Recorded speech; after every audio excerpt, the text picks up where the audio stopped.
بسم اللہ الرحمن الرحیم، السلام علیکم۔ آپ دیکھ رہے ہیں ہیڈ آن اور میں ہوں منیب فاروق۔ پاکستان کی سیاست کے اندر ماہ رمضان ہے، سیاست میں عام طور پر سست روی کا شکار ہو جاتی ہے سیاست، اور معاملات رمضان کے ارد گرد ہی گھومتے ہیں۔ لیکن آج اگر پاکستان کے اندر کوئی مسئلہ سب سے بڑا ڈسکس ہو رہا ہے، وہ یہ ایک بیان ہے جو کہ خیبر پختونخوا کی حکومت کے ترجمان کی جانب سے، یعنی مشیر اطلاعات کی جانب سے دیا گیا کہ عمران خان صاحب اور بشرا بی بی صاحبہ کو ماہ رمضان کے روزے رکھنے کے لیے کوئی خوراک مہیا نہیں کی جا رہی، نہ سحری میں انہیں کچھ دیا جا رہا ہے، نہ ہی افطار میں انہیں کچھ دیا جا رہا ہے۔ جو بات ایگزیکٹلی ان کی طرف سے آئی وہ بڑی تشویشناک ہے۔ پاکستان کی سیاست کے اندر اور بہت کچھ ہے۔ حکومت آج باقاعدہ طور پر یہ کہہ رہی ہے، آج ایک بہت بڑے سکیل کا ایک وفاقی کابینہ کا اجلاس بھی ہوا، جس کے اندر حکومت نے اپنی ایک سالہ کارکردگی کے اوپر بڑا اس کو سیلیبریٹ کیا ہے کہ اس کے اندر خاص طور پر جو مہنگائی بڑھنے کی رفتار ہے وہ 2015 کے بعد کم ترین ہے۔ لیکن ہمارے ہاں جو مسائل اب ہیں، عمران خان صاحب کی جماعت یہ کہتی ہے، ان کے خیبر پختونخوا کے مشیر اطلاعات یہ کہتے ہیں کہ بانی اور بشرا بی بی صاحبہ کو سحری اور افطاری میں کچھ بھی نہیں دیا جا رہا، دونوں کو مجبوراً نہار منہ روزہ رکھنا پڑ رہا ہے۔ بانی پی ٹی آئی اور بشرا بی بی صاحبہ نہار منہ روزہ رکھ رہے ہیں۔ بانی پی ٹی آئی سے ملاقاتوں پر بھی پابندی ہے، پابندی رمضان میں کارکنوں کو اذیت دینا ہے، ملاقات پر پابندی عدالتی احکامات کی کھلم کھلا خلاف ورزی ہے۔ دلچسپ بات یہ ہے کہ جو لوگ بانی پی ٹی آئی سے مل بھی رہے ہیں، یا چلے اگر ڈاکٹرز کی ملاقات ہوئی ہے تو کہیں سے وہ میل نرشڈ نہیں نظر آ رہے ہیں۔ ایسا نہیں ہے کہ ان کو کھانے پینے کے لیے نہیں دیا جا رہا۔ حکومت پنجاب کے حوالے سے یہ کہا گیا ہے کہ جی پشاور میں بیٹھے ایک شخص کو یہ خواب آیا ہے کہ جیل میں بیٹھے آقا کو کھانا نہیں مل رہا۔ جب کوئی کارڈ نہیں بچتا تو پی ٹی آئی رہنما مظلومیت کارڈ اور ہمدردی کارڈ کھیلنا شروع کر دیتے ہیں۔ ان کا یہ نہیں، عظمہ بخاری صاحبہ کا یہ کہنا ہے کہ دونوں جو میاں بیوی ہیں ان کو معمول کے مطابق کھانے پینے کے لوازمات مل رہے ہیں۔ بانی پی ٹی آئی کو ہفتے میں 3 دن گوشت، سبزیاں، دالیں اور چقندر کا جوس مل رہا ہے۔ اس کے علاوہ کافی، بوائل انڈے اور خشک میوہ جات کھانے کو ملتے ہیں۔ اب آگے بات بڑی عجیب ہے، انہوں نے کہا جی جو شخص دوپہر 12 بجے اٹھتا ہے وہ روزہ کیسے رکھ سکتا ہے؟ چلیں یہ تو اب ان کی سلیپنگ پیٹرنز کیا ہیں عمران خان صاحب کے، لیکن میرے خیال میں آئی لائک ٹو بلیو کہ وہ سحری کے لیے اٹھتے ہیں اور روزہ رکھتے ہیں۔ یا تو پنجاب حکومت اس کا ایویڈنس دے، لیکن پنجاب حکومت کہہ رہی ہے کہ نہیں، کھانا ملتا ہے۔ اب اس وقت جو ایک اور بہت بڑا مسئلہ ہے وہ یہ ہے کہ جی باقاعدہ طور پر جو اجازت عدالت دے دیتی ہے اس کی بھی خلاف ورزی کی جاتی ہے، اور یہ تحریک انصاف کی جانب سے پچھلے دنوں کہا گیا ہے۔ ایک وہ مہر شراوت صاحب نے، انہوں نے ٹویٹ کر دی، انہوں نے تو خیر پتہ نہیں اتنی ایگزیجریٹڈ ٹویٹ کر دی کہ خود تحریک انصاف کے جو سیکرٹری اطلاعات ہیں ان کو آگے کہنا پڑا کہ نہیں عمران خان صاحب بالکل ٹھیک ہے، ایسا کچھ نہیں ہے۔ اب مسئلہ یہ ہے کہ ایکچوئل حالات ہے کیا واقعی یہ عمران خان صاحب کو تنگ کرنے کے لیے کیا جا رہا ہے؟ کیونکہ ایک بات میں ضرور یہاں پر کہنا چاہوں گا کہ اکتوبر میں بھی اور پچھلے کچھ عرصے میں بھی ان کو لائٹ کے مسائل رہے ہیں، بتی شتی ان کی بند ہوتی رہی ہے، جو من پسند کھانا کہا جا رہا ہے اس میں بھی رکاوٹ ان کی آئی، لیکن آج کی تاریخ میں کیا ہے یہ تو حکومت ہی بتا سکتی ہے۔ اس پر بات کر لیتے ہیں، اور یہ جو لڑائی ہے حکومت کے اور تحریک انصاف کے مابین، یا تحریک انصاف اور حکومت اور اسٹیبلشمنٹ کے مابین، یہ کب ہوگی اس پر بھی بات ہوگی۔ ہمارے ساتھ موجود ہے رانا احسان افضل صاحب، کوارڈینیٹر وزیر اعظم کے ترجمان حکومت پاکستان۔ شکریہ رانا صاحب آپ کا۔ چودھری اشتیاقت احمد صاحب ہمارے ساتھ موجود ہیں، سینئر رہنما ہے پاکستان تحریک انصاف کے، ممبر ہیں پاکستان بار کونسل کے، اور بہت سے اہم مقدمات کے اندر وکیل بھی رہے ہیں عمران خان صاحب کے۔ بہت شکریہ چودھری صاحب آپ کا بھی۔ اب سب سے پہلے میں رانا صاحب آپ سے جاننا چاہوں گا، دیکھیے رمضان ہے، رحمتوں کا مہینہ ہے، آپ لوگ کیوں اتنی سختی برت رہے ہیں؟ دیکھیے یہ ایسے تو نہیں ہو سکتا کہ بالکل ہی سرے سے کچھ نہ ہو اور سب کچھ ایگزیجریٹڈ ہو۔ یا تو آپ باقاعدہ طور پر حکومت پاکستان بتائے کہ ایک سابق وزیر اعظم کو جیل میں ان کے ساتھ کیا ٹریٹمنٹ ہو رہا ہے، یا ان کے کھانے پینے کے معاملات کس طرح سے چل رہے ہیں، کیونکہ جو ان کے ووٹر سپورٹر کے اندر اضطراب ہے وہ تو یہ کہ آپ ان کے آلموسٹ آپ نے ان کو کھانے پینے کے بغیر رکھا ہوا ہے رمضان کے اندر بھی۔ بسم اللہ الرحمن الرحیم۔ دیکھیں منیر صاحب ایک دفعہ نہیں 20 دفعہ مختلف قسموں کے الزامات لگائے گئے ہیں، یہاں تک کہ ان کو زہر دیا جا رہا ہے، ان کو ڈاکٹر کی ایکسیس نہیں ہے، کھانے معاملات ان کو ایکسرسائز نہیں کرنے دی جاتی، لیکن ہمیشہ یہ جھوٹے ثابت ہوئے۔ خان صاحب کو میل ٹریٹ نہیں کیا گیا جس طریقے سے پچھلے دور میں جب خان صاحب وزیر اعظم تھے تو اس طرح کی میل ٹریٹمنٹ مختلف لیڈران کے ساتھ ہوئی۔ تو دیکھیں ہمارا موقف بڑا کلیئر ہے، خان صاحب کو جیل مینول کے مطابق ان کو فیسیلیٹیٹ کیا جا رہا ہے، اور کہیں بھی جو ہے وہ کوئی وائلیشن نہیں ہے۔ اب یہ ہمارا موقف ہے. اگر اس موقف کے برعکس پی ٹی آئی سمجھتی ہے کہ کچھ ہو رہا ہے، لیکن عدالتوں کا فورم ان کے پاس موجود ہے، اور اگر وہ سمجھتے ہیں کہ عدالتوں کا بھی کہا نہیں مانا جا رہا تو وہ کنٹیمپٹ آف کورٹ کی طرف بھی جا سکتے ہیں. لیکن کبھی وہ ایسی نوبت نہیں آئی، کیونکہ سراسر جھوٹ بولا جاتا ہے، پروپیگنڈا کیا جاتا ہے، اور جب بھی سیاست کوئی مدم ہوتی ہے تو یہ کہتے ہیں جی ان کو زہر دیا جا رہا ہے، جی ان کو مارنے کی سازش ہے، لیکن وہ ہمیشہ جھوٹی ثابت ہوئی ہے. تو دیکھیں یہ بحث جو ہے ہم تو کرتے رہیں گے، ہم اپنا موقف دیں گے، وہ اپنے الزامات لگائیں گے.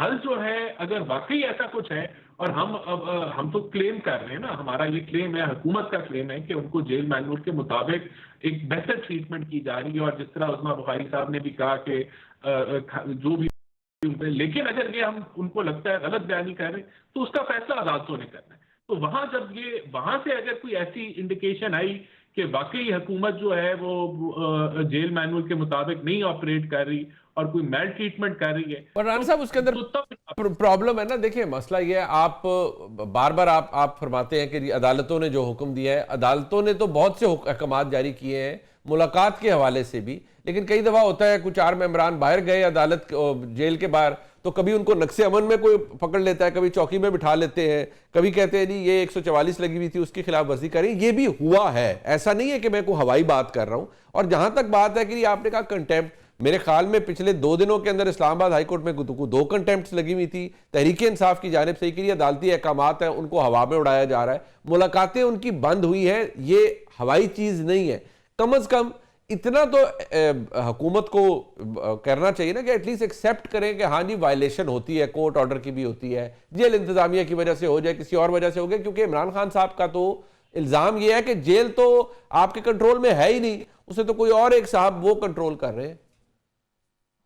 دیکھیں اگر تو عدالتی احکامات نہیں مانے جا رہے تو پھر تو یہ بالکل غلط ہے، اس کو تو کبھی بھی حکومت سپورٹ نہیں کرے گی. لیکن میں نے آپ کو اپنا موقف دے دیا، اور اگر کنٹیمپٹ کے لگے ہوئے ہیں 2 وہ ہے تو بالکل اگر جیل انتظامیہ احکامات کو فالو نہیں کر رہی اور جیل مینول کو نہیں فالو کر رہی تو غلط ہے، نہیں ہونا چاہیے، ان کے خلاف ایکشن ہونا چاہیے. لیکن اس چیز کو ثابت ہونا ہوگا نا کسی فورم پہ کہ ایسا ہو رہا ہے. تو میں تو سمجھتا ہوں کہ ان کے جو رائٹس ہیں ان کو بالکل ملنے چاہیے. حکومت کا کوئی انٹرسٹ نہیں ہے کہ ان کو کوئی تکلیف پہنچائے. وہ آلریڈی جو ہے وہ 14 سال کی جو جیل کاٹ رہے وہ ان کو ان کے رائٹس ملنے چاہیے. ہمارا کوئی اس طرح کا نہ آپ ان سے کوئی ذاتی بدلہ نہیں لینا چاہ رہے. بٹ چودھری صاحب مسئلہ یہ ہے کہ دیکھیں جو جیسی خوراک پنجاب حکومت نے بتائی ہے، 3 دن گوشت، سبزیاں، دالیں، چقندر کا جوس، میں گارنٹی کرتا ہوں یہ 2 معاشرات 3را روزہ یہ آپ کو نہیں مل رہا ہوگا رمضان میں. اتنی اعلیٰ خوراک خان صاحب کو ملی ہے، بوائل انڈے بھی مل رہے ہیں، خشک میوہ جات بھی مل رہے ہیں. رولا کس چیز دے؟ جی میں بتاؤں جی، یہ ابھی احسان صاحب کہہ رہے تھے کہ عدالتوں نے بتانا ہے، آپ نے خود ہی اس کی تصحیح کر دی کہ میرے سامنے اس وقت پڑی ہیں contempt petition criminal original number 185 of 2024، criminal original 204 of 2024، اور کوئی 8 کے قریب آرڈرز پڑے ہوئے ہیں جو مختلف اوقات میں ہم نے ملاقاتوں کے لیے، جو وکیل کی ملاقات کے لیے، جو ان کی فیملی ممبرز کی ملاقات کے لیے، اور جو جیل کے باہر ہوتا ہے وہاں اگر آپ کبھی چلے جائیں نا منیب تو آپ کو یہ احساس ہوگا کہ میں خود وہاں کھڑے ہو کے ریگریٹ فیل کرتا ہوں کہ واہ کیوں میں یہاں پہ ہوں اور میرے ساتھ کس چیز کا یہ بدلہ لیا جا رہا ہے. کہ وہاں پہ نہ تو اندر جانے دیا جاتا ہے، اور جب اندر کسی کو اجازت مل جاتی ہے جانے کے لیے، وہ بھی 2-4 لوگوں کو، تو ان کی تلاشی اس طرح سے لی جاتی ہے کہ یہ میرے ہاتھ میں پین ہے نا، یہ پین ایک کمپنی کا بنا ہوا ہے، مطلب سلور والوں کا، اور اس کا یہ جو بیک سائڈ ہے نا اس کو بھی دیکھا جاتا ہے. ہمارے کوٹ، ہماری ٹائی، ہمارے پینٹس، یعنی یہ جیبیں، یہ اس حد تک تلاش کی جاتی ہیں. جرابوں کو بھی دیکھا جاتا ہے کہ جیسے ہم کوئی دہشت گرد ہیں اور کسی دہشت گرد کو ملنے جا رہے ہیں. وہ خاص رکا لے جائیں، آپ دیکھیں کوئی پین میں چھپا کے کوئی کیمرہ لے جائیں، تھوڑا پتہ لگتا ہے ٹیکنالوجی اتنی آگے. میں یہی عرض کرنے لگا ہوں، تو وہاں اندر کون سی قیامت آ رہی ہے؟ اندر کورٹ ہیئرنگ ہی ہوتی ہے نا، اوپن کورٹ ہیئرنگ جس کو ہم ڈکلیئر کرتے ہیں. تو وہاں کون سی ایسی چیز ہے جس کو ہم نے وہاں سے لے کے آنا ہے؟ اب دوسری بات، وکیل کے لیے اس طرح سے یہ تضحیک امیز رویہ ہمیشہ سے اختیار کیا جاتا رہا. عام آدمی کے لیے تو وہ ایکسیس ہے ہی نہیں نا وہاں جانے کی. فیملی ممبرز جاتے ہیں تو کم از کم